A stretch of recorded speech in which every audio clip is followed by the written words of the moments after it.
შვეიცარიას არა უგრძალავს ძუძუს კიბოს სკრინინგი. ევრო გადამოწმება.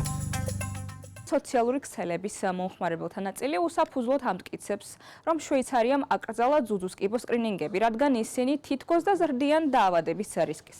შეცდომაში შემყვანი ინფორმაცია თვეების განმავლობაში ვრცელდებოდა და დღესაც ზიარდება სხვადასხვა მომხმარებლის მიერ.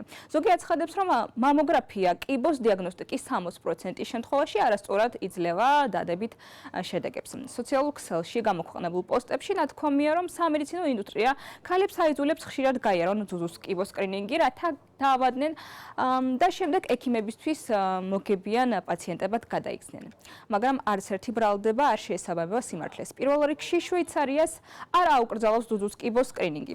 შვეიცარიის საზოგადოებრივი ჯანდაცვის ფედერალური სამსახურის წარმომადგენლებმა ევროვერიფაის დაუდასტურა, რომ ქვეყანაში მამოგრაფია არ აკრძალულა და რომ ისინი მოქალაქეებს კვლავინდებურად მოუწოდებენ 50 წლის ასაკიდან სკრინინგი ჩაიტარონ.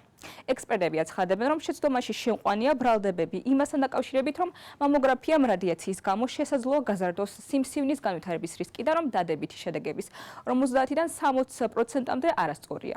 პასუხი არის არა, რადგან რადიაციის დოზა, რომელიც შესაბამისი სააგენტოების მიერ შემუშავებული რეკომენდაციებისა და პროტოკოლების მკაცრი დაცვით გამოიყენება მამოგრაფიის დროს, ძალზე დაბალია.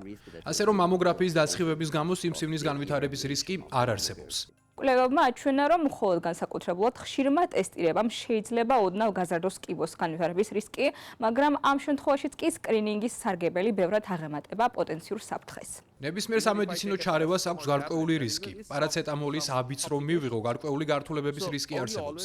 ასე რომ ჩვენ ყოველთვის ვაკვირდებით რისკს და სარგებელს. აქედან გამომდინარე, მამოგრაფიის სარგებელი უზარმაზარია. ის ძუძუს კიბოსგან გამოწვეულ სიკვდილიანობას 40%-ით ამცირებს იმ ქალაქებში, რომლებიც 50-დან 70 წლამდე რეგულარულად იტარებენ მამოგრაფიას. ევრო გადამოწმება.